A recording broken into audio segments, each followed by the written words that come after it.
बिस्मिल्लाहिर्रहमानिर्रहीम। अस्सलामुअलैकुम वरहमतुल्लाहि वबरकातुहू। जिन जान पाकिस्तान जी आपसे मुखातिब movie star film actor Malik Hira. मैं कल से हमने शुरू की हुई है राही साहब, सुल्तान राही साहब, जो कि एक लेजेंड एक्टर हुए हैं पाकिस्तान के, नहीं मैं तो कहूंगा कि वो दुनिया के लेजेंड एक्टर थे।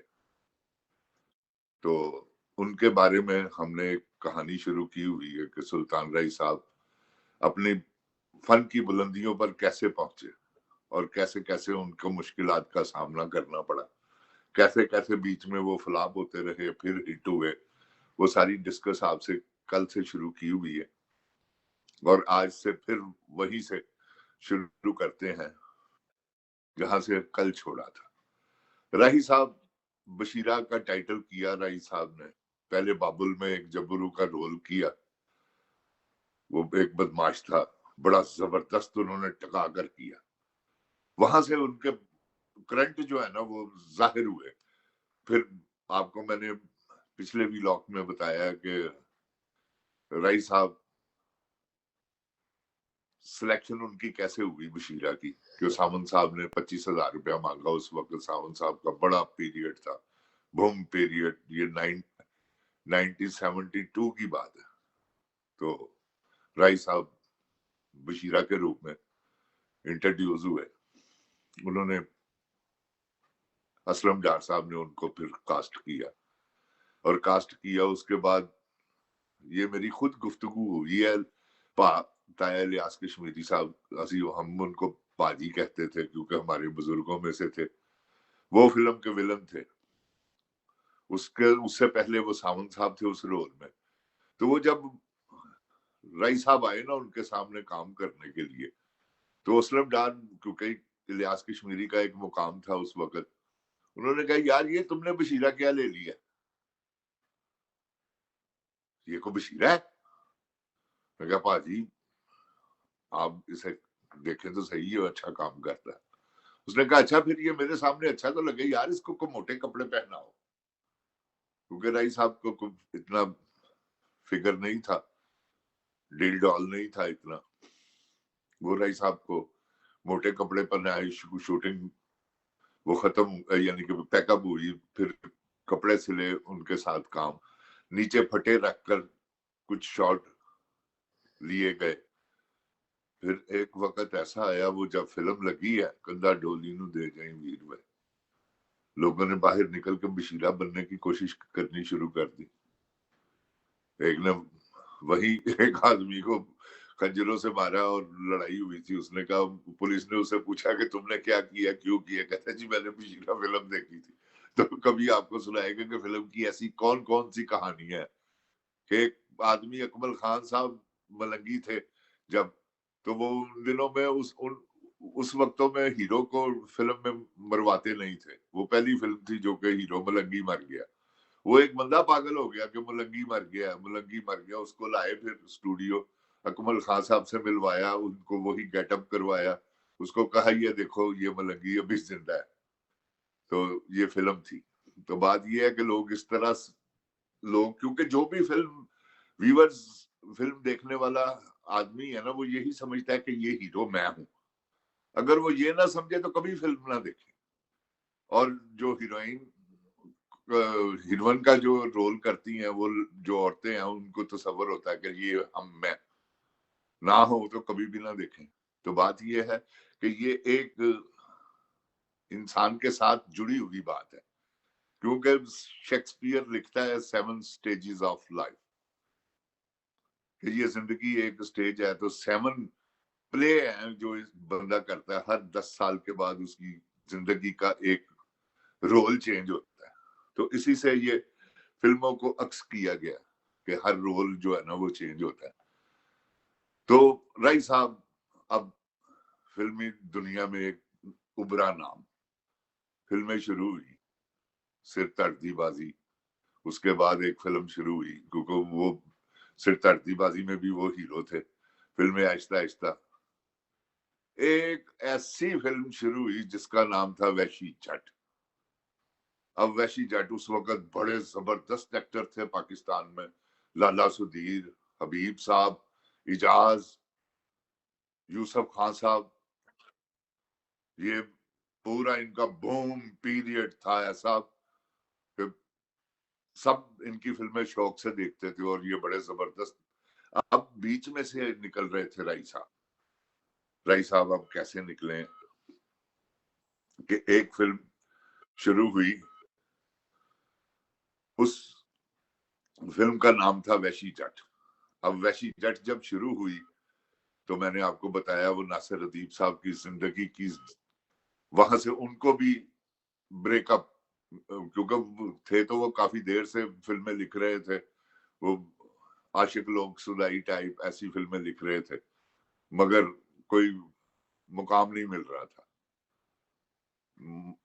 वैशी जट की कहानी वो उन्होंने बहुत से लोगों को सुनाई।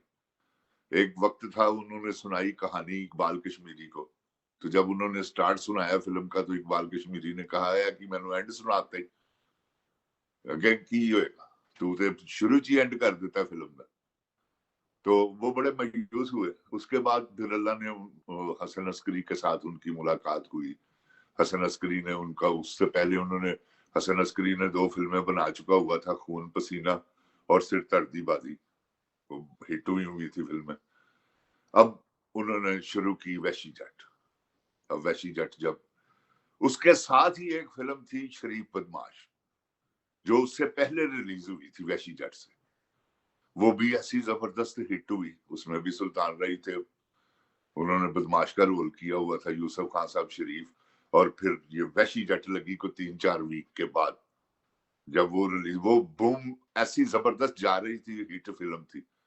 सुल्तान रही साहब वैशी जट के रूप में इन हुए। बस फिर वो वैशी जट के बाद वो आदमी पकड़ा ही नहीं गया। ना उसके सामने सुल्तान रही के सामने ना यूसुफ खान अच्छा लगा, ना उसके सामने इकबाल हसन अच्छा लगा, ना उसके सामने हबीब साहब, कोई एक्टर, लाला सुधीर, सब उसने कॉर्नर पे लगा दिए, चलो अभी पीछे हटो, मैं ही हूँ। क्योंकि उसका स्टाइल ही ऐसा था, फुटवर्क ही ऐसा था। मैंने एक दिन राई साहब से पूछा, मैं कही राई साहब आप मुझे ये बताएं कि आप किससे मुतासर हैं। तो उन्होंने 2 आदमियों का नाम लिया, एक जुल ब्राइनर और दूसरा लाला सुधीर। उन्होंने कहा मैं हीरिया, क्योंकि मेरे साथ भी उन्होंने काम किया। मैंने अपनी जिंदगी की सबसे पहली फिल्म जो है वो ही राई साहब के साथ की थी। फिल्म का नाम था अल्लाह रखा। आगा तालिश के 2 बेटे हैं, एक शरीफ और एक बदमाश। तो शरीफ मैं था, बदमाश तो आपको पता है सुल्तान रही साहब नहीं होना था। तो बात ये है कि वहां से मेरी भी जिंदगी का आगाज हुआ। मैंने तो, क्योंकि मैं विलन रोल नहीं किए, मैंने पाकिस्तान के हर डायरेक्टर ने मुझे ऑफर की। मैं आपको क्या बताऊं, ये कुछ झूठ वाली बात नहीं है, मैंने विलन काम नहीं किया। मुझे बड़े, सबसे पहले मुझे विलन की ऑफर जो की थी वो थे दिलजीत मिर्जा साहब। एक फिल्म उन्होंने शुरू की थी रुका, उस फिल्म में उन्होंने मुझे स्पेशल तौर पे विलन लिया। उसके बाद एक फिल्म थी असला, जो कि मुमताज अली खान साहब, जो मैंने रोल छोड़ा था तो वो शफकत चीमे ने किया था। उस फिल्म में मैंने रुका में मैंने छोड़ा तो वो उसकी जगह पे रुस्तम ने किया वो रोल। आहिस्ता आहिस्ता वक्त गुजरता गया, क्योंकि मुझे कोई ये लालच नहीं थी कि मैं फिल्म इंडस्ट्री से कोई पैसे कमाऊं, क्योंकि मेरे घर वाले जो थे वो इस काम को बहुत बुरा समझते थे। और क्योंकि मेरी वालदा ने पहले दिन ही मेरे बर्तन ये लैदा कर दिए थे कि ये तो मुर्तद हो गया, ये फिल्मों में काम करता है और ये बुत बनाता है। तो मुझे कहती थी कि बताओ जब तुम्हें अल्लाह पूछेंगे कि इसमें जान भरो तो भरोगे। तो मैं बड़ा, उस वक्त तो मुझे, मैं इस बात का एहसास नहीं होता था, बाद में मुझे हुआ भी कि यार वो ठीक कहते थे। क्योंकि काम तो हमारी नजर में ये कोई 1 नंबर काम नहीं है, इस्लाम इसकी इजाजत नहीं देता। कि आपको पता फिल्मों में क्या होता है, तो हाँ कोई इस्लामी टॉपिक पे बनी हुई फिल्में हों, जैसे दी मैसेज बनी है, जैसे ये उमर सीरीज बनी है, उन्होंने बनाई है ये, और ये जो अब अर्तगुल है, ये गाजी अर्तगुल आजकल उसका बड़ा चर्चा है। उस्मान, वो कार्लोश उस्मान, क्या जबरदस्त उन्होंने وہ اس کے بارے میں وہ ہماری فلم انڈسٹری کے ڈائریکٹر تھے جو کہ خود بھی ڈوبے اور مجھے بھی انہوں نے لے ڈوبے، جن کا نام ہے سید نور صاحب. آخری میری فلم جو تھی انہی کے ساتھ ہی، فلم کا نام تھا ایک اور غازی. کیا انہوں نے برباد کی ہے فلم، اتنی زبردست کہانی. انشاءاللہ میں اس کو یوٹیوب پہ کچھ دنوں بعد میں انٹروڈیوس کرواؤں گا، تو آپ دیکھیے گا کہ کیسی زبردست کہانی کا انہوں نے بیڑا غرق کیا. سپر ہٹ فلم تھی جو کہ انہوں نے فلاپ کروائی. خود ہی مجھے کہا ہے باہر نکل کے رش دیکھ کے، اس کا رش پرنٹ دیکھ کر، تو مجھے کہتے ہیں یہ نور صاحب کے الفاظ ہیں، زندہ ہیں، کوئی جھوٹ والی بات نہیں ہے. تو انہوں نے مجھے کیا کہا، رش دیکھ کر باہر نکلے ہیں، یہ شباب اسٹوڈیو ان کے اسٹوڈیو کی بات ہے، تو مجھے باہر نکل کے کہتے ہیں لا الہ الا اللہ محمد رسول اللہ. جنہوں نے حضرت عیسیٰ علیہ السلام کا رول کیا ہے نا، وہ بھی اتنے اچھے نہیں لگے ہیرا صاحب جتنے آپ اچھے لگے. میں کہا شاہ جی بڑی مہربانی، کیونکہ ان دنوں وہ ایک فلم ان کی پھنسی ہوئی تھی شان کے ساتھ، جس میں شان نے مراسی کا رول کیا تھا، ایک ووٹی لے کے جانی، آپ نے شاید دیکھی ہو. اس میں مراسی کا رول کیا ہوا تھا، وہ آدھی فلم بن چکی ہوئی تھی، وہ پھر اب اس فلم کو مکمل کرنا تھا. وہ انہوں نے کیسے مکمل کی یہ بھی آپ کو بتاؤں گا. ہاں اب آپ پھر سلطان رئی صاحب کے پاس آ جاتے ہیں. یار کیا خدا کی قسم نفیس آدمی تھا جس کا نام، حالانکہ وہ بڑا زبردست اس معاملے میں بڑے زبردست ہے. انہوں نے مجھ جیسے بندے کو نہیں ایکٹر بننے دیا، کیونکہ سب سے پہلے انہوں نے مجھے کھینچا. یہ میں کوئی جھوٹ والی بات نہیں کہ میں نے بھی مر جانا، وہ بھی مر گئے ہیں. پتر جگہ کا پتر جگہ دا ایک فلم تھی، اس میں کام تھا مجھے، میرا بھی ایک رول تھا ان کے دوست کا. وہ جگہ ہے میں جبرو بنا ہوں، میں ان پہ سیکریفائی کرتا ہوں، وہ دشمن مارتے ہیں. تو وہ انہوں نے صرف ایک لفظ پوچھا ہے حسن عسکری سے کہ ہیریاں کیا کر رہا ہے، پنجابی میں اے ہیریاں کی کر رہے ہیں. انہوں نے کہا جی کچھ نہیں، ہمیں ایک دو سینہ دا رول ہے. وہی میرے رول کی ایک دن پہلے میں نے سنا ہے کہ کیا زبردست رول تھا، وہ سارا واش ہو گیا. یہ ہر کوئی کرتا ہے، اگر میں رائی صاحب کی جگہ ہوتا تو ایسا ہی کرتا.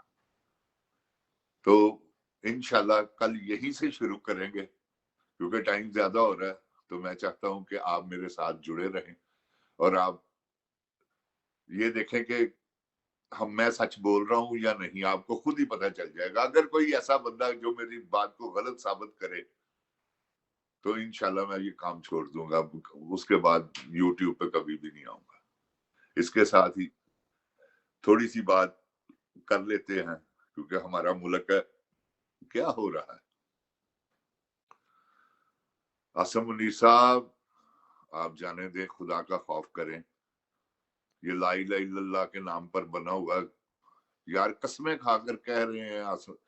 چودھری آسن وہ جو وہ کیا وکیل ہیں شفیق عامر صاحب، وہ چودھری آسن، یار وہ پورا ان کا نام اعتزاز آسن، وہ قسم کھا کے کہہ رہے تھے کہ ہمیں پتا ہوتا تو ہم اس جوڈیشنری کے لیے کبھی بھی گھروں سے باہر نہ نکلتے، ڈنڈے نہ کھاتے، جیلوں میں نہ جاتے. اتنا ڈرپوک سسٹم ہماری عدلیہ کا. یار یہ کیونکہ وہ ٹھیک کہتے تھے، اس کا مطلب کہ ہم لوگے کے چنے ہیں. شفیق صاحب یار کوئی خدا دا خوف کرو، ایک آئین پاکستان ہے جنی بنیاد تے ساڈا ملک کھلوتا ہے. آئین ہی ہے نا ایک دنیا دے وچ. کفر کا نظام چل جاتا ہے لیکن یہ نظام نہیں چلتے بے انصافیاں والے. اب بے انصافیاں والے نظام کتنے چلتے ہیں؟ زندہ دلانے پاکستانیوں، جند جان پاکستان جی، تانوں صحیح کہنا پیا، جتھے انصاف نہیں اتنے کچھ نہیں. وعدہ لا شریک دی قسم کھا کے کہنا میرے، میں امریکہ چ بیٹھا ہے، ایسا قانون میں نہیں دیکھا کدھر، اور اڈے ہی ترقی کر رہے ہیں. تسی انہاں دی ترقیاں دیکھ لو تے تہاڈی عقل حیران ہو جائے. جڑے لوگ ایتھے گئے نے انہاں نوں پوچھو ذرا کہ کڈے تیز نے، کی انصاف کرتے ہیں. اوپر لکھا ہوا جج کے اوپر بھی گاڈ ٹرسٹ. کہ ہم اللہ پہ اعتبار کرتے ہیں. یار ہم مسلمان ہو کر ایسا نہیں کرتے. شیم. بہت شرم والی بات ہے. میں اپنی عدلیہ سے کہوں گا کہ آپ کم از کم چلے چھوڑ دے سارا کچھ. کس بات سے گھبراتے ہیں؟ آپ نے مرنا نہیں ہے. مسلمان تو موت کو اپنی محبوبہ سمجھتا ہے. یہ مسلمان ہی تو ہیں جو موت سے نہیں ڈرتے. کیونکہ پتہ ہے ہمارا قرآن پاک فرماتا ہے کہ ایک وقت مقرر ہے جب تک انسان کی موت نہ آئے اس کا محافظ اس کی موت ہے. یہ حضرت علی مولا علی کرم اللہ وجہ رضی اللہ تعالیٰ عنہ علیہ السلام یہ ان کا قول مبارک ہے کہ میرا سب سے بڑا محافظ میری موت ہے. کیونکہ جب وہ جنگ میں غزوہ، کیونکہ انہوں نے نبی پاک کے ساتھ تو غزوے ہی، ان کو ہم جنگ تو نہیں کہیں گے، تو آپ نے جتنے بھی حصہ لیا غزووں میں، آپ نے جب لڑائی کرتے تھے تو ایسا زبردست جوشیلے تھے کہ ان کو ایک صحابی نے پوچھا کہ اے علی آپ موت سے نہیں ڈرتے؟ انہوں نے کہا میں اس لیے موت سے نہیں ڈرتا جب تک میرا وقت پورا نہیں ہوا میری موت سب سے بڑا میرا محافظ میری موت ہے. تو بات یہ ہے، میں عدلیہ جی آپ کو کہہ رہا ہوں، آپ بھی آپ باجوہ صاحب مت بنے. آصم منیر صاحب وہ تو ایک چول چوڑا سا آدمی ہے جو باجوہ ہے. آپ تو سید ہیں، حافظ قرآن ہیں. یہ دونوں ہاتھوں سے سلوٹ ہے آپ کو. کیوں ہم تو ہر نماز میں کہتے ہیں اللہم صلی علی محمد وعلی آل محمد. آپ پر درود بھیجتے ہیں، ہماری نماز مکمل نہیں ہوتی. تو آپ ہماری اس نماز کا تو لاج رکھیں. لوگوں کو مایوس مت کرے پلیز، فار گاڈ سے. آپ کی مہربانی، فار گاڈ سے. یہ دیکھیں پاکستان کے نظام کو درست کرنے کی کوشش کریں. آپ بنیاد رکھیں گے انشاءاللہ سب ٹھیک ہو جائے گا. کچھ نہیں چاہیے، صرف انصاف چاہیے. اس کے ساتھ ہی کہ محمد سے وفا تو نے تو ہم تیرے ہیں، یہ جہاں چیز ہے کہ اللہ و قلم تیرے ہیں. پاکستان زندہ باد، پاک فوج پائندہ باد. السلام علیکم.